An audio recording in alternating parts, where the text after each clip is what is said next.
ஊடக அறத்தோடு செயல்பட்டு வரும் நியூஸ் ஃபோக்கஸ் தமிழ் சேனலை சப்ஸ்கிரைப் செய்து ஆதரியுங்கள்.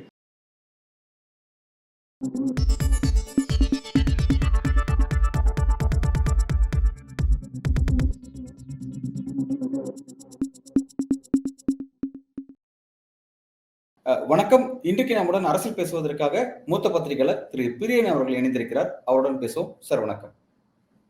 சார் வணக்கம். ஒரு முக்கியமான ஒரு பொலிட்டிக்கல் அப்டேட். சட்டமன்ற தேர்தலை பார்க்கறதுக்கு முன்னாடி தமிழ்நாட்டில் காலியாக இருக்கக்கூடிய ஒரு 6 ராஜ்யசபா எம்பிக்களுக்கான தேர்தல் பார்க்க போறோம். அந்த தேர்தலுக்கான டேட் அறிவிக்கப்பட்டிருக்கு. 19ஆம் தேதி அறிவிக்கப்பட்டிருக்கு. இப்ப இந்த 6 எம்பிக்கள், புதிதாக 6 நியமன எம்பிக்கள் யார் அப்படின்னு பேசும்பொழுது அநேகமாக திமுக வட்டாரத்துல அந்த 4 எம்பிக்கள் யாருங்கிறது ஓரளவுக்கு கிளியரா இருக்கு. ஓரளவுக்கு கிளியரா இருக்கு. இந்த பக்கம் அதிமுகல பார்க்கும்போது அந்த 2 பேர் யார் அப்படின்ற கேள்வி எழுது. இந்த 2 பேர் அப்படிங்கிற விஷயத்துல தேமுதிக பாமகவும் உள்ள வர வாய்ப்பு இருக்கா?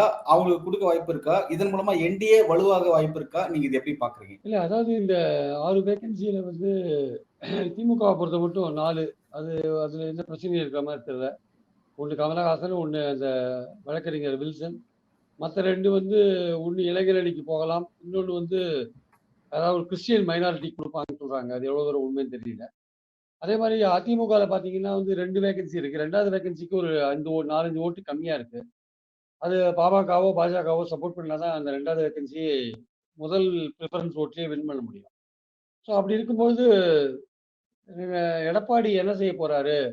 அவர் இதை எதோட நம்ம லிங்க் பண்ணி பார்க்க வேண்டியிருக்குன்னா, தேர்தல் கூட்டணியோட நம்ம லிங்க் பண்ணி பார்க்க வேண்டியிருக்கு. இந்த ராஜ்யசபா சீட்டை தேர்தல் கூட்டணியோட லிங்க் பண்ணி பார்க்க வேண்டியதா இருக்கு. போன நாடாளுமன்ற தேர்தலில் தேமுதிகவோட மட்டும்தான் கூட்டணி அமைச்சாரு. அமைக்கும் போது அவர் சொன்ன விஷயம், அமைச்சு முடிச்ச பிறகு சொல்லப்பட்ட விஷயம் என்னன்னா, தேமுதிகவுக்கு ஒரு ராஜ்யசபா ப்ராமிஸ் பண்ணியிருக்காங்க அப்படின்றது. சில மாதங்களுக்கு முன்பு பிரேமலதா கேட்டபோது, ஆமா பிரேமலதா சொன்னாங்க, நாங்க சரியான சமயத்துல அந்த கேண்டிடேட் அனௌன்ஸ் பண்ணுவோம்னு சொன்னாங்க. அப்போ எடப்பாடியை கேட்டபோது, அப்படிலாம் நாங்க எதுவும் ப்ராமிஸ் பண்ணலன்னு சொல்லிட்டாங்க. அதுக்கு பதிலா என்ன போட்டாங்க தேமுதிகல ட்விட்டர்ல, சத்தியமே வெல்லும், சத்தியமே விஜய், சத்தியமே வெல்லும்னு ஒரு இது போட்டாங்க. போட்டு கொஞ்ச நாள் கழிச்சு எடுத்துட்டாங்க. அதுக்கப்புறம் கொஞ்சம் அமைதியா இருந்தபோது இப்போ மறுபடியும் இது வெடிச்சிருக்கு. இப்போ அந்த தேர்தல் தேதி அறிவிச்சதுனால மறுபடியும் பிரச்சனை வந்தப்போ, நாங்க என்ன சொன்னோம், நாங்க அது மாதிரி கொடுக்குறோம்னு சொன்னோமான்னு எடப்பாடி கேட்கிறாரு. இவங்க தேமுதிகல அதுக்கு முன்னாடியே பிரேமலதாவோ சுதீஷும் மறுபடியும் அவங்க கொடுக்குறேன்னு ப்ராமிஸ் பண்ணாங்கன்னு சுதீஷும் சொல்லிட்டாரு ஆக்சுவலா. அப்ப எது உண்மைன்னு தெரியல. எடப்பாடி சொல்றது நாங்க எதுவும் ப்ராமிஸ் பண்ணலன்னு சொல்றது உண்மையா, இல்ல ப்ராமிஸ் பண்ணிருக்காங்க அப்படின்னு தேமுதிக சொல்றது உண்மையா அப்படின்றது முக்கியமான விஷயம். இப்போ எடப்பாடி ஒரு மெகா கூட்டணி கட்டமைக்கணும்னா அவருக்கு வெறும் பாஜக மட்டும் போராது. தேமுதிக, பாமக வேண்டியிருக்கு ஆக்சுவலா. அப்போ தேமுதிகவோட முக்கியமான கட்சி பாமகவா இருக்கு. பாமகவோட பொறுத்து இன்னும் கொஞ்சம் பெட்டரா இருக்கும் அரசியல் அட்வான்டேஜ் அப்படின்னு தெரிஞ்ச விஷயம் அது ஆக்சுவலா. தேமுதிக பரவலா செல்வாக்கு இருக்குமே தவிர, பாமக மாதிரி ஒரு பர்டிகுலர் ஏரியால ஒரு அடர்த்தியா இருக்க கட்சி தேமுதிக கிடையாது. ஸோ அதனால தேமுதிகவோட போனா மத்திய வட மாவட்டங்கள்ல கொஞ்சம் ஓரளவுக்கு சீட்டுகள் வாங்க முடியும்னு எடப்பாடி நினைப்பார். அன்புமணிக்கும் அந்த பதவி முடியறதுனால, ஒருவேளை அந்த பதவியை அன்புமணிக்கு மீண்டும் கொடுக்கறதுக்கான வாய்ப்புகள் மறுக்கிறதுக்கு இல்லை ஆக்சுவலா, மறுப்பதற்கு இல்லை. அது பாமகவுக்கு, அன்புமணிக்கோ இல்ல பாமகவுக்கு கொடுத்தா அவங்க அப்பா பையன் 2 பேரும் என்ன டிசைட் பண்றாங்களோ தெரியாது. ஸோ பாமகவுக்கு கொடுக்கறதுக்கான ஒரு வாய்ப்புகள் இருக்கு. தேமுதிகவுக்கு முதுகுல குத்துறதுக்கான வாய்ப்புகள் அதிகமா இருக்கு. அதனாலதான் தேமுதிக இன்னைக்கு கேட்டபோது கூட பிரேமலதாவை பொறுமையோட இருக்கும், பொறுமை கடலிலும் ஏதோ சொல்றாங்க அவங்க ஆக்சுவலா. கமிட் பண்ணிக்க மாட்டேன்றாங்க. திமுகவோட அட்டாக்கை ரொம்ப மென்மையா கையாளுறாங்க. திமுக பத்தின விஷயங்களை டெல்லிக்கு ஸ்டாலின் போயிட்டு வந்ததை பத்தி பேசும்பொழுது, அதிமுக விஜய் பேசுற மாதிரி பேசாம, அது போனது நல்லதுதானுன்ற மாதிரி எல்லாம் பேசுறாங்க ஆக்சுவலா. ஸோ திமுக பற்றின பார்வையை மென்மையாக்கி இருக்காங்க தேமுதிக. ஏதோ தேமுதிக உறுதியா நம்புறாங்க, அதிமுக அவங்களுக்கு கொடுக்காதுன்னு நம்புறாங்க. அதே சமயத்துல அவங்க பாஜக மூலமா ட்ரை பண்றாங்க. பாஜக மூலமா ப்ரெஷர் கொடுத்தா ஒருவேளை எடப்பாடி கேட்பாரு அப்படின்னு நினைச்சு ப்ரெஷர் பண்றாங்க. இன்னொரு பக்கம் என்னுடைய சந்தேகம் திமுகவுக்கும் ஒரு பால் போட்டிருக்காங்க, ஒரு ட்ரை பண்ணி பார்த்துட்டு இருக்காங்க. திமுகலையும் அவங்களுக்கு 4 வேகன்சி இருக்கிறதுனால, அவன் ஏதாவது ஒண்ணு கொடுக்க முடியுமா, எங்களை கூட்டணியில் சேர்த்துக்கோங்க, நாங்க வரோம் அப்படின்ற மாதிரி ஏதோ ஒரு முயற்சி அவங்க எடுக்கிறாங்களோ, அதனாலதான் திமுக பத்தின ஒரு மென்மையான ஒரு பார்வையை வச்சிருக்காங்களோ அப்படின்ற ஒரு எண்ணம் நமக்கு வருது. ஆனா அப்படி அது போனா அது பெரிய ஒரு திருப்பு முனையா இருக்கும் தமிழ்நாடு அரசியல்ல. திமுக கூட்டணியில ஒரு புதிய கட்சி வரும். திமுகவுக்கு ஒரு குறைந்தபட்சம் ஒரு 2% ஓட்டு கூடுதலா வரதுக்கான வாய்ப்புகள் இருக்கு. அதோட ஆன்டி இன்குபன்சி ஒரு 3-4% போனா கூட அதை ஈக்குவேட் பண்ற அளவுக்கு, ஒரு பிரச்சாரம் பண்ற அளவுக்கு பிரேமலதா கிடைக்கிறதுக்கான வாய்ப்புகள் இருக்கு. இது ஸ்டாலின் என்ன முடிவு எடுப்பாரு நமக்கு தெரியாது. ஆனால் ஒரு விஷயம் தெளிவானது என்னன்னா, இது தேர்தல் வருஷமா இருக்கிறதுனால, அது அதிமுகவோ அல்லது திமுகவோ 2 கட்சியிலயுமே வந்து கட்சிக்காரங்கள திருப்திப்படுத்துறதுக்கான முயற்சியில இறங்குவாங்க ஆக்சுவலா. அது குறிப்பா பார்த்தீங்கன்னா, எடப்பாடியே கூட 2 வேகன்சியும் அதிமுக காரங்களுக்கே குடுக்கலாம். ஜெயக்குமார் இப்போ பாஜக கூட்டணியில கூட்டணி வந்ததுனால கோவமா இருக்காரு. அதனால ஜெயக்குமார் குடுக்கலாம். அப்புறம் இவரு செம்மலை கேட்கிறாரு. ராஜ் சத்தியன் கேட்கிறாரு. அப்புறம் வந்து அப்புறம் கோகுல அவங்களுடைய இந்திரா கேட்கிறாங்க. விந்தியா பிரச்சார பீரங்கி, அதிமுகவுடைய பிரச்சார பீரங்கி கூட விந்தியா அவங்களும் கேட்கறாங்க. அவங்களுக்கான விந்தியா சீட்ஸ். விந்தியா வேற கேட்கிறாங்க. இந்த மாரி பல பேர் இருக்கிறதுனால, கட்சிக்காரங்களுக்கு குடுக்குறது எலக்ஷன் வருஷத்துல பெட்டர்ன்னு அவர் நினைக்கலாம். ஜெயக்குமாருக்கு குடுக்கலாம். இன்னொரு அதிமுக காரர்களும் குடுக்கலாம். 2 பேருக்கு குடுத்துட்டாங்கன்னா, அப்போ பாமக, தேமுதிகவுடைய அந்த எலக்ட்ரல் ஸ்டாண்ட் என்ன? அவங்க பாஜக பிரஷர் பண்ணி அவங்கள உள்ள கொண்டு வருவாங்களா? இல்ல அவங்கள பிரஷர் பண்ணாத விட்டுருவாங்களான்னு தெரியாது நமக்கு ஆக்சுவலா. அப்போ மெகா கூட்டணி அமைக்கிறதுல கொஞ்சம் சிரமம் வரதுக்கான வாய்ப்புகள் இருக்கு. ஸோ எடப்பாடிய பொறுத்தமட்டும் அவர் என்ன பண்ண போறாரு? ஒண்ணு தேமுதிக முதுகுல குத்திட்டு பாமக குடுக்க போறாரா? இல்ல 2 பேருக்குமே கிடையாது. நாங்க அதிமுக கேண்டிடேட் தான் 2த்துலயும் போட போறோம்ன்னு போறாரா? ஆனா துரோகம் பண்றதுல வந்து எடப்பாடிக்கு இல்லையடி அவரு. ஏற்கனவே வந்து ஓபிஎஸ்க்கு துரோகம் பண்ணி முதுகுல குத்திருக்காரு. அப்புறம் தினகரன முதுகுல குத்திருக்காரு. சசிகலாவ முதுகுல குத்திருக்காரு. அதனால முதுகுல குத்துறதுன்றது அவருக்கு ஈஸியான ஒரு விஷயம். அதனால தேமுதிகவையும் அவர் முதுகுல குத்தினா ஆச்சரியப்படுறதுக்கு இல்ல. ஆனால் தேமுதிகட்ட வந்து ஒரு டாக்குமெண்டடா அதிமுக ப்ராமிஸ் பண்ணதுக்கான ஏதோ டாக்குமெண்ட் எதுவும் இருக்கிற மாரி தெரியல. இருந்தா வந்து அவங்க காமிச்சிருப்பாங்க. இருக்கிற மாரி தெரியல. பொறுமையோட இருக்கேன்னு சொல்றாங்க. பொறுமையோட இருக்கேன்னா ஏதோ ஒரு வகையில ட்ரை பண்ணிட்டு இருக்காங்க. எய்தர் பாஜக மூலமா அதிமுகவ பிரஷர் பண்றது, இல்ல திமுகவுக்கு துண்டு விரிச்சு பார்க்கறது, கோல் போட்டு அங்க பால் அடிச்சு பார்க்கறது. இந்த பட்டா நமக்கு பாக்கியம் தானேன்ற மாரி ட்ரை பண்ணி பார்க்கறது.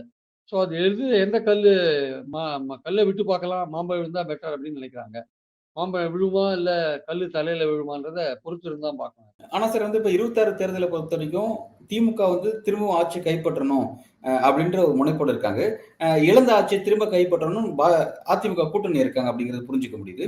அதிமுகவுக்கு எலெக்ஷன் இன்ட்ரெஸ்ட் இருக்கிறத விட அதிமுகவோட கூட்டணியில் இருக்கக்கூடிய பாஜகவுக்கு அதிகமான இன்ட்ரெஸ்ட் இருக்கு. 26 நோக்கி ஒர்க் பண்றதுல வந்து அவங்களுக்கு ரொம்ப அதிகமான இன்ட்ரெஸ்ட் இருக்குங்கிறது நம்மளால பார்க்க முடியுது. என்டிஏவை ரொம்ப வலிமையா கட்டமைக்கணும், திமுக வீழ்த்தணும் அப்படிங்கிற இன்ட்ரெஸ்ட் அவங்க காட்டுறாங்க. இப்ப அப்படி இருக்கும்போது பாஜக இந்த 2 பார்ட்டியும் இழந்துருவாங்களா? ஏன்னா என்டிஏவை கட்டமைக்குன்ற முயற்சி எடுக்கும்போது இது கூட பாமகவும் தேமுதிகவும் வரணுங்கிறது அவங்களோட நீண்டகால விருப்பம். அதை நோக்கி தான் அமித்ஷா காய் நகர்த்ததா சொல்லப்பட்டுச்சு. இப்ப இந்த ராஜ்யசபா தேர்தல் வந்திருக்கிறதுனால இதை வச்சு எப்படி அமித்ஷாவோட ரோல் அதிமுக பிளே பண்ணுவார் நீங்க பாக்குறீங்க? இல்ல அதாவது இவங்க பாஜக மூலமா தான் ட்ரை பண்றாங்க. யாரு தேமுதிக வந்து பாஜகட்ட சொல்லி வச்சிருக்காங்க. நீங்க எப்படியாவது அதிமுகவ பிரஷர் பண்ணி சீட்டு வாங்குங்கன்னு சொல்லியிருக்காங்க. அவங்க எங்களுக்கு ப்ராமிஸ் பண்ணாங்க. வாய் மூலமா ப்ராமிஸ் பண்ணியிருக்கலாம் ஒருவேள. அது இப்போ எடப்பாடி மறுக்கலாம். அதனால வந்து பாஜகவுக்கு இது ஒரு சவாலான விஷயம். எப்படி இந்த தேமுதிகவையும், பாமகவையும் சப்போஸ் 2வது வேகன்சியும் அதிமுகவே எடுத்துட்டாங்க வச்சுக்கோங்க. அதிமுக கட்சிக்காரன் கொண்டாடுவான். பாஜக பிரஷர் பண்ணா கூட பயப்படாம எடப்பாடி எடுத்துட்டாரு. எடப்பாடி கட்சிக்காரங்களுக்கு ஏதோ பண்றாருன்னு அந்த வகையில அவர் கட்சியில இருக்கிறவங்கள திருப்திப்படுத்திருவாரு. ஆனால் அதே சமயம் தேமுதிகவுக்கு குடுத்தா, பாஜக பிரஷர் பண்ணி தேமுதிகவுக்கு குடுத்தா, அது ஒரு மெகா கூட்டணிக்கு வழிவகுக்கும். இல்ல பாமகவுக்கு குடுத்தா, அது ஒரு மெகா கூட்டணிக்கு வழிவகுக்கும். பாஜக எந்த பிரச்சனையுமே இல்ல. எடப்பாடியே ஒரு முடிவு எடுக்கிறாரு அப்படின்னு பார்த்தா, சரி நம்ம மெகா கூட்டணி அமைக்கணும்னு ஒரு எடப்பாடியே ஒரு முடிவு எடுக்கிறாரு அப்படின்னா, அந்த முடிவு வந்து பாமகவுக்கு ஃபேவரபிளா தான் இருக்கும். பாமக தான் பெட்டரா இருக்கும். இன்னும் வாக்கு வங்கியில் இன்னும் பெட்டரான ஒரு பார்ட்டி பாமகவா தான் இருக்கும். தேமுதிகவா இருக்காது. அதனால பாஜக கூட அதிமுகட்ட வந்து கூட்டணிக்கு பாமகவை கொண்டு வரதுக்கு ஏத்தபடி நீங்க அவங்களுக்கு சீட் குடுங்கன்னு சொல்லுவாங்களே தவிர, தேமுதிகவை கொண்டு வாங்கன்னு சொல்ல மாட்டாங்க. அப்ப பாமக கோச்சின்னு போச்சுன்னா என்ன பண்றது? அது கோச்சின்னு ஏதோ அதுக்கு வேற இடம் கிடையாது ஆக்சுவலா. தாவேக்காவோட அது போறதுக்கான வாய்ப்புகள் கொஞ்சம் குறைவு தான். இருந்தாலும் ஏதோ ஒரு வகையில ட்ரை பண்ணி போறாங்கன்னு வச்சுக்கோங்க. என்ன பண்றது? எலக்ஷன்ல எந்த மாதிரியான கூட்டணிகள் அமையும்னு நம்ம சொல்ல முடியாது. ஸோ அதனால பாஜகவுக்கு வந்து கொஞ்சம் அவங்களுக்கே அது எடப்பாடிக்கு சவால் கிடையாது. எடப்பாடி என்ன பண்ணுவாரு? 2மே அதிமுகன்னு சொல்லிட்டு போனாருன்னா யாரும் அவர ஒண்ணும் பண்ண முடியாது. ஆனால் மெகா கூட்டணி அமைக்கணும்னு சொல்ற எடப்பாடி கூட கொஞ்சம் யோசிக்க வேண்டிய அவசியம் இருக்கு. பாஜக ரொம்ப யோசிக்க வேண்டிய அவசியம் இருக்கு. அப்ப எப்படி தேமுதிகவ உள்ள கொண்டுறது? அப்ப தேமுதிக திமுகவுக்கு அ ஒரு மெசேஜ் குடுத்திருப்பாங்க ஒருவேள. நீங்க எங்களுக்கு குடுங்க. நாங்க உங்க கூட்டணியில வரோன்ட்டு. ஏன்னா, பிரேமலதா பேசுறதெல்லாம் பார்த்தா திமுகவ ரொம்ப அட்டாக் பண்ண மாட்டேங்கிறாங்க. நௌடேஸ் பார்த்தீங்கன்னா, ரொம்ப அடக்கி வாசிக்கிறத பார்த்தீங்கன்னா, ஏதோ ஒரு கல் அங்க போட்டு வச்சிருக்காங்க. திமுக தரப்புல போட்டு வச்சிருக்காங்க. அப்போ அந்த மாரியான ஒரு சிச்சுவேஷன் சேஞ்ச் ஆச்சு வச்சுக்கோங்களேன். அப்போ அந்த தேர்தல் வந்து ஒரு பரபரப்பான தேர்தலா இருக்கும். இப்ப திமுகல வந்து சீட்டு கட்சிக்காரங்களுக்கு கிடைக்கலன்னா கூட அந்த கட்சிக்காரங்களை வந்து ஸ்டாலின் வேறு வகையில திருப்திப்படுத்த முடியும். வேறு ஏதாவது பதவி கொடுத்தோ வேறு வகையில திருப்திப்படுத்த முடியும்.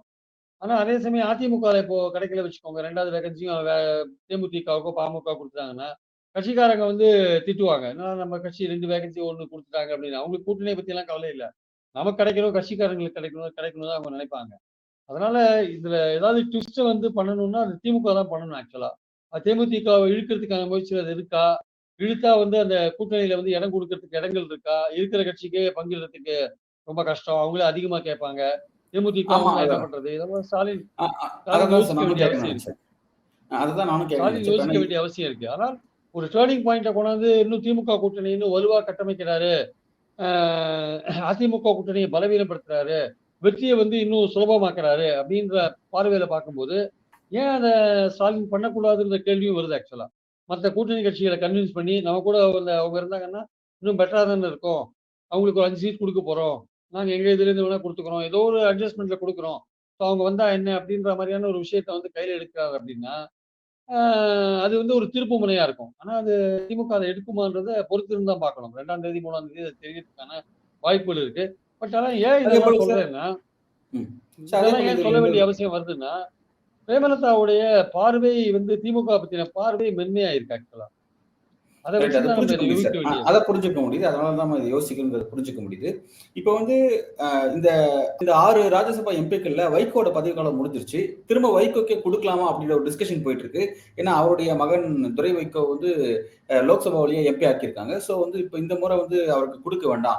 அந்த இடத்த வேணா தேமுதிக இப்ப இந்த மாதிரியான ஒரு கணக்கு போடுறதா ஒரு செய்திகள் வந்துட்டு இருக்கு.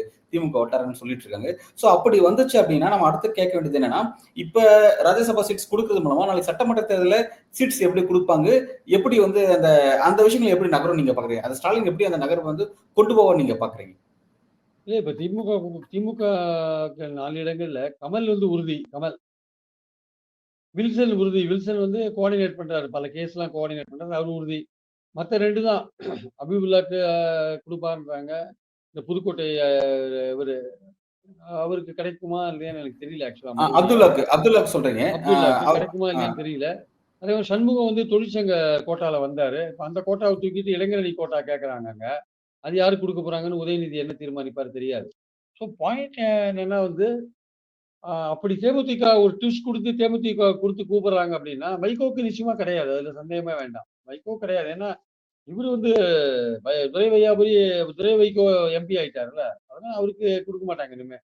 ஸோ அப்படி தேமுதிகவ இழுக்கிற மாரியான ஒரு விஷயத்த வந்து திமுக கையாளுது அப்படின்னா, இடங்கள் பற்றாக்குறை. இடங்கள் வந்து இப்ப ஏற்கனவே விடுதலை சிறுத்தைகளோ, இல்ல சிபிஐயோ, சிபிஎம்மோ, காங்கிரஸோ வந்து திமுகவுக்கிட்ட அதிகமான இடங்கள் டிமாண்ட் பண்ணிட்டு இருக்காங்க. அதிகமான இடங்கள் டிமாண்ட் பண்ணிட்டு இருக்காங்க. அது திமுக அத எப்படி சமாளிக்குதுன்றத பொறுத்திருந்து தான் பார்க்கணும். அதுவும் அது காங்கிரஸ் ஸ்டாலினுக்கு ஒரு காங்கிரஸ் சவாலா இருக்கு. ஆமா. போன வாரத்துல வந்த செய்திகள் என்னன்னா, காங்கிரஸ் வந்து என்னன்னா அதிக சீட்ஸ் கேளுங்க. இல்லாட்டி இது தனி கூட்டணி அமையுங்க அப்படின்ற மாரிலாம் வந்து அந்த காங்கிரஸோட மேலிட பொறுப்பாளருக்கு ஒரு அசைன்மென்ட் குடுக்கப்பட்டதா ஒரு செய்திகள் வந்துட்டு இருந்துச்சு. நம்ம பார்த்தோம். இப்ப இல்ல அந்த அது அளவுக்கு அப்படி இருக்கு. எல்லாரும் பட் ஸ்டாலின் வந்து சோனியா காந்தி கூட நல்லா ரேப்போல இருக்காரு. அதெல்லாம் நடக்காது. பட் பாயிண்ட் என்னன்னா அதிகமான இடங்கள் கேட்பாங்க. அப்போ சிபிஎம்மும் கேட்பாங்க. ஒருத்தருக்கு குடுத்துட்டு இன்னொருத்தருக்கு இல்லன்னு சொல்ல முடியாது. விடுதலை சிறுத்தைகள் கண்டிப்பா கேட்பாங்க. அவங்களுக்கு ஒரு ஆப்ஷன் வேற ஓப்பனா இருக்கு வெளியில. அதனால கண்டிப்பா கேட்பாங்க. ஆனா அவங்களுக்கு போறதுக்கு இஷ்டம் இல்ல. பட் இந்த சீட் விஷயத்துல தகராறு வந்து போனா என்ன பண்றது? ஆனா அவங்க கேட்பாங்க. அத எப்படி சமாளிக்கிறதுன்னு ஸ்டாலின் தான் யோசிக்கணும் ஆக்சுவலா. இப்படிலாம் இருக்கும்போது புதுசா ஒரு தேமுதிகவ கொண்டு சேர்த்து அவங்களுக்கு ராஜ்யசபா குடுத்து, அந்த அளவுக்கு ஒர்த்தா நம்ம இடங்கள குடுத்து போட்டி போடுறது ஒர்த்தான்னா, அது நிச்சயமா வந்து இப்போ அரசாங்கத்துக்கு வந்து ஒரு ஆன்டி இன்குபன்சி ஃபேக்டர்ன்னு ஒண்ணு இருக்கு. எதிர்மறையான ஓட்டுக்கள் கண்டிப்பா இருக்கும். அப்போ கூடிய வரையும் நீங்க எவ்வளவுக்கு எவ்வளவு உங்க கூட்டணிய வலுப்படுத்திக் கொண்டே போறீங்களோ, அவ்வளவுக்கு அவ்வளவு உங்களுக்கான வெற்றி வந்து சுலபமாயிட்டே இருக்கும். அதிமுக கூட்டணி வலுவிழக்க இழக்க இவங்க கூட்டணி பலமாயிட்டு இருக்கும். பாமக அந்த பக்கம் இல்லன்னா இன்னும் அது திமுகக்கு அட்வான்டேஜ். தேமுதிக இல்லன்னா அது இன்னொரு அட்வான்டேஜ். எல்லாருமே தனித்தனியா போயிட்டாங்க அப்படின்னா ரொம்ப ரொம்ப அட்வான்டேஜ். ஸோ அதனால வந்து அதெல்லாம் பார்க்கும்பொழுது அதிமுக கூட்டணிய வலுவிழக்க செய்யற ஒரு முயற்சியில வந்து திமுக இறங்குமா? தேமுதிகவ இழுத்து உள்ள போடுமா? பாமக இழுத்து போடுறதுக்கு சான்ஸ் இல்ல. ஏன்னா பாமக இழுத்து போட்டீங்கன்னா, நீங்க குறைஞ்சபட்சம் அதுக்கு 25 சீட், 70 சீட் குடுக்க வேண்டியிருக்கும். அதுக்கான சாத்தியங்கள் கிடையாது. அப்படி இப்ப பாமக உள்ள தேமுதிகன்னா கொண்டு வந்தா விசிக அனுமதிக்காது. அது ஒரு பெரிய சிக்கல் இருக்கு. அனுமதிக்காது. அது வேற. அது ஒரு அது பக்கம் இருக்கு. விசிகாவும் அனுமதிக்காது. அவங்க புரொட்டஸ்ட் பண்ணுவாங்க. தேமுதிக உள்ள வந்தா விசிக ஒண்ணும் சொல்லப் போறதில்ல. அதனால குடுக்கறதுக்கு சீட் இருக்கான்னு தான் முக்கியம். அப்ப எதுலேருந்து எடுத்து குடுப்பாங்க அப்படின்லாம் இருக்கு. சிம்பிள் சிம்பிள் எந்த சிம்பிள்ல நிக்கிறது, அவங்களுக்கு ஒரு சிம்பிள் இருக்கும். அதுல அவங்க நிப்பாங்க. அதனால இடங்கள் குடுக்கறதுக்கு இல்ல. இது ரொம்ப சிக்கலான விஷயம் தான். ஆனா தேர்தல் கூட்டணி பலம், தேர்தல்ல வெற்றிய வந்து சுலபமாக்குறது போன்ற விஷயங்கள பார்க்கும்போது, எதிர்க்கட்சி கூட்டணிய பலவீனப்படுத்துறது போன்ற விஷயங்கள பார்க்கும்போது, இது ஏன் பண்ண மாட்டாங்க அப்படின்ற ஒரு கேள்வி வருதுல்ல. அந்த கேள்விக்கான விடைய நம்ம அடுத்த வாரம் பார்க்கலாம் ஆக்சுவலா. ஆனா சார் இப்ப தேர்தல் கூட்டணி கணக்குகளுக்கு இன்னும் 1 வருஷம் டைம் இருக்கு. யார் கடைசியில எப்படி சேரப் போறாங்க அப்படிங்கிறத வெயிட் பண்ணி பார்க்கலாம்னு வச்சுட்டு இருந்தா கூட, இப்ப இந்த 6 சீட்ஸ் ராஜ்யசபால 6 சீட்ஸ் காலியானது அறிவிக்கப்பட்டதுக்கு அப்புறம், அந்த யார் யாருக்கு இவங்க 2 திராவிட கட்சிகள் யார் யாரெல்லாம் அக்காமடேட் பண்ண போறாங்க அப்படிங்கிறத வச்சு கூட்டணி கணக்குகள் இப்பவே டிசைட் ஆக போகுது அப்படின்ற மாதிரியான ஒரு முடிவுக்கு நம்ம வரோம். அதனால தான் இத பத்தி டிஸ்கஸ் பண்றோம். ஆனா வந்து இந்த இடத்துல வந்து ஒரு கவனிக்க வேண்டிய ஒரு விஷயம் என்னன்னா, பாமக வந்து போன முறை வந்து அதிமுக தயவுல வந்து எம்பி ஆனாங்க. அன்புமணி எம்பி ஆனார் பார்த்தோம். ராஜ்யசபா எம்பி ஆனாரு. ஆனா நாடாளுமன்ற தேர்தல் வரும்போது பாஜக கூட்டணிக்கு போயிட்டாரு. அதிமுக கட் பண்ணிட்டு அங்க போயிட்டாங்கிறத பார்த்தோம். இப்ப அப்படி இருக்கும்போது அதுலயே வந்து ஏடிஎம்கே டிஸ்டர்ப் ஆயிருப்பாங்க. இப்ப இந்த முறை இபிஎஸ் வந்து பாமக கொடுப்பாரா? அது எப்படி நகரம் நீங்க பாக்குறீங்க? இல்ல அது வந்து நாடாளுமன்ற தேர்தல்ன்றதுனால அவங்க வந்து பாஜகவுல போனாங்களே தவிர, அதுக்கப்புறம் வந்து அவங்க சட்டமன்ற தேர்தல்ல வந்து அவங்க ஆப்ஷன் எல்லாத்தையும் ஓப்பனா வச்சிருக்காங்க. பாமக வந்து என்ன அட்வான்டேஜ்னா, ஒரு எம்பி போஸ்ட் குடுக்கும்போது நம்ம ஏன் போக்கூடாதுன்றது தான் பாயிண்ட். எம்பி போஸ்ட்ன்றது முக்கியமான போஸ்ட் இல்லையா? ஆனா அது கிடைச்சதுன்னா பெட்டர் தானே. அது குடுக்குற கட்சியோட போறது பெட்டர் தானே. அது குடுத்து அது அது அந்த அந்த ராஜ்யசபா சீட் ஏன் குடுத்தாங்கன்னா, 21 தேர்தல்ல கூட்டணியில இருந்தாங்க இல்லையா? அதுக்கான இதுதான் அது ஆக்சுவலா. 24க்கான 24ல நீங்க இருக்கணும்னு அவசியம் இல்ல. 21ல உங்க கூட சேர்ந்து இருந்தாங்கல்ல. அத நீங்க வெற்றி பெற்றீங்கல்ல. 62, 65 இடங்கள், 66 இடங்கள் வெற்றி பெற்றீங்கல்ல. அதுக்கு பாமக உதவி இருக்குல்ல. அதுக்கான பரிசு தான் அந்த எம்பி போஸ்ட் ஆக்சுவலா. அத நீங்க 24ஓட கம்பேர் பண்ண முடியாது. 24ல அவங்க ஆப்ஷன் ஓப்பனா இருந்தது. பாஜகவோட போனாங்க. இப்பவும் ஆப்ஷன ஓப்பனா தான் வச்சிருக்காங்க. இப்பவும் ஆப்ஷன் ஓப்பனா தான் வச்சிருக்காங்க. அது எம்பி போஸ்ட் வந்து ஏடிஎம்கே குடுத்தா, அது கூட போறதுக்கான வாய்ப்புகள் இருக்கு. குறைஞ்சபட்சம் 30 இடங்கள் பாமக கேட்பாங்க. அந்த அளவுக்கு இடங்கள் அதிமுகல குடுக்கறதுக்கு இருக்கான்னு சொல்ல முடியாது. ஒரு மெகா கூட்டணி அமைக்கும்போது, அந்த அளவுக்கு அவங்களுக்கு இடங்கள் இருக்கா? ஏன்னா, அதிமுகவோட இடங்கள் குறைய குறைய அது வேற மாரியான ஒரு கண்ணோட்டம் வரும் மக்கள் மத்தியில. கூட்டணி அரசாங்கமான ஒரு கண்ணோட்டம் வரும். அதனால அவங்க குறைந்தபட்சம் 150 இடங்கள்ல போட்டி போடுறதுக்கான முயற்சியில இறங்குவாங்க. ஸோ அதனால பாமகவ நீங்க சேர்த்துட்டீங்கன்னா, அடிஷனலா சீட்ஸ் ஒரு 20, 25லேருந்து 30 சீட் வரையும் அவங்க கேட்பாங்க. அத குடுக்கறதுக்கு நீங்க தயாரா இருக்கணும். அதுதான் திமுக கூட்டணியில விடுதலை சிறுத்தைகள் மட்டும் இருக்கிறதுனால மட்டுமே வரலன்ட்டு இல்ல. வந்தாலும் சீட்டு கிடையாது. தேமுதிகவ நீங்க அந்த மாரி டீல் பண்ண வேண்டாம். தேமுதிகவுக்கு நீங்க குறைஞ்சபட்சம் ஒரு 6, 7 சீட்டு விடுதலை சிறுத்தைகள் மாரியோ, சிபிஎம் மாரியோ நீங்க குடுத்து ஓரளவுக்கு மேனேஜ் பண்றதுக்கான வாய்ப்பு இருக்கு. ஏன்னா, திமுக அணியில வந்து நீங்க சேர்ந்து நீங்க போட்டி போட்டீங்கன்னா, ஒரு 80% சீட்ட நீங்க வின் பண்றதுக்கான வாய்ப்பு இருக்கு. நீங்க மத்த இடத்துல 10 சீட் வாங்கி 10 சீட் இந்த 2 சீட்ல வின் பண்றதுக்கும், சில இடத்துல 6 சீட் வாங்கி 5 சீட் வின் பண்றதுக்கு வித்தியாசம் இருக்குல்ல. ஏன் அந்த சார் மாரி யோசிச்சு பாஜக கூட்டணியில தேமுதிக இணைஞ்சதுன்னா வின்னபிலிட்டி பாதிக்கும் நீங்க எதன் அடிப்படையில கருதுறீங்க சார்? எதன் அடிப்படையில அந்த முடிவு போறீங்க? இல்ல, இல்ல. நான் கேட்கிறேன்னா, அது மெகா கூட்டணி அமைக்க முடியலன்னு தான் சொல்றேன். பாமகவும் அங்க வரல அப்படின்றபோது, மத்திய வட தமிழகத்துல ரொம்ப வீக் ஆயிடும் கட்சி ஆக்சுவலா. அங்க 4 முனை போட்டி வரும்போது பலவீனமாயிடும். அப்புறம் கொங்குலயும், சவுத்லயும் தான் நீங்க பார்க்கணும். கொங்குலயும், சவுத்லயும் போட்டி பலமா இருக்கும். அங்கேயும் வந்து அ சீமான் போன்றவர்கள்லாம் வந்து ஓட்ட பிரிக்கிறதுக்கான வாய்ப்புகள் இருக்கு. திமுகவுக்கு எதிரான ஓட்டுகள் பிரிக்கும்போது, திமுக அட்வான்டேஜ் பொசிஷன்ல இருக்கிறத பார்க்கிறோம். அதனால தான் 3 முனையா பிரியும்போது திமுக வின் பண்றதுக்கான வாய்ப்பு ஏன் வருதுன்னா, திமுகவுக்கு எதிரான ஓட்டுகள் பிரியறதுனால வாய்ப்பு வருது. பாஜகவுக்கு எதிரான ஓட்டுகள திமுக வாங்குறதுனால, திமுகவுக்கு வெற்றி வாய்ப்பு வருது. 3 திமுகவுக்கு எதிர்ப்பு ஓட்டுகள் 3ஆ பிரியறதுனால திமுகவுக்கு வெற்றி வாய்ப்பு வருது. அதோட வெல்ஃபேர் ஸ்கீம்ஸ்னால வருது. அதோட கூட்டணி பலத்தினால வருது. திமுகவுடைய செல்வாக்குனால வருது. பல விதங்கள்ல வருது வச்சுக்கோங்க. தமிழ்நாட்டிலேயே பாஜக மட்டும் தாங்க ஒரு நெகட்டிவ் ஓட்டு வச்சிருக்கிற ஒரு கட்சி ஆக்சுவலா. பாமகவும் ஒரு நெகட்டிவ் ஓட் கொஞ்சம் வச்சிருக்கு. பாஜக நெகட்டிவ் ஓட்டு வச்சிருக்கு. பாஜக நெகட்டிவ் ஓட்டு இருக்கிறதுனால தான் மைனாரிட்டி ஓட்டு போட மாட்டேன்றாங்க. பாஜகவுக்கு நெகட்டிவ் ஓட்டு இன்னும் யாருன்னு பார்த்தீங்கன்னா, இந்துக்கள்லயே பாஜக பாலிசி பிடிக்காத ஒரு பெரிய கூட்டம் இருக்கு. பாஜகவுடைய கொள்கைகள் பிடிக்காம, பாஜகவோட அணுகுமுறை பிடிக்காம, பாஜக கவர்னர்கள் மூலமாக செய்ற குடைச்சல் எல்லாம் பார்த்து, அதெல்லாம் பார்த்து அத பாஜகவ கண்டிக்கிற ஒரு பெரிய குரூப் தமிழ்நாட்டுல லட்சக்கணக்கான ஓட்டு இருக்கு. வெறும் மைனாரிட்டி ஓட்டு மட்டும் கிடையாது. ஸோ அந்த அந்த மைனாரிட்டிக்கு வெளியில இருக்கிற பாஜக எதிர்ப்பு ஓட்டுகளையும் திமுக தான் வாங்கிட்டு இருக்காங்க. திமுக அணி தான் வாங்கிட்டு இருக்காங்க. ஸோ அதனால வந்து கிட்டத்தட்ட அதிமுகவே கூட ஒரு கட்டத்துல என்ன நினைக்கிறாங்க, பாஜகவோட கன்டின்யூ பண்ணா நம்ம பாஜகவோட எல்லா லயபிலிட்டியும் நம்ம முதுகுல ஏத்திக்கணும்னு நினைக்கிறாங்க. அதனால தற்சமயத்துக்கு ஒரு ஒரு 10 மாசம் அமைதியா இருக்கலான்ற மாரி ஒரு கூட்டணிய போட்டுருக்காங்களே தவிர, நீங்க சொல்ற மாரி தேர்தல் நெருக்கத்துல வந்து ஏதாவது ஒரு மேஜர் சேஞ்சஸ்க்கு நம்ம எடப்பாடி ட்ரை பண்ணலாம்னு பண்ணலாம். ஏன்னா, அவர் வந்து துரோகம் பண்றதுல வந்து பேர் போனவர் அவரு ஆக்சுவலா. அவர் ஏற்கனவே பல பேர முதுகுல குத்திருக்காரு. அதனால பாஜகவையும் முதுகுல குத்துவாரான்றத பொறுத்திருந்து தான் பார்க்கணும். பாஜக கூட இருக்கிறது நமக்கு டிஸ்அட்வான்டேஜ்னு ஒரு எடப்பாடி ஃபீல் பண்ணலாம். ஜெயக்குமார் மாதிரி அவர் கூட ஃபீல் பண்ணலாம். சொல்ல முடியாது. ஆனால் ஒரு மெகா கூட்டணி அமையுமே ஆனால் அதிமுக, பாஜக, தேமுதிக, பாமக, ஓபிஎஸ், தினகரன், புதிய தமிழகம், ஜான் பாண்டியன் அப்படின்னு அமையுமாயானால் அது திமுகவுக்கு டஃப் குடுக்கும்ன்றதுல எந்த சந்தேகமும் கிடையாது. இது அமையல, இதுல ஒரு சில கட்சிகள் இல்ல அப்படின்ற போது அது கொஞ்சம் பலவீனமான கூட்டணியா கருதப்படும் ஆக்சுவலா. வரக்கூடிய நாட்கள்ல எப்படி இந்த அரசியல் நகர போகுதுங்கிறது பொறுத்து வந்து பார்க்கலாம் சார். பல்வேறு கேள்விக்கு ரொம்ப ஆழமா உங்களோட கருத்துக்களை வழங்கியிருக்கீங்க. மிக்க நன்றி. Thank you.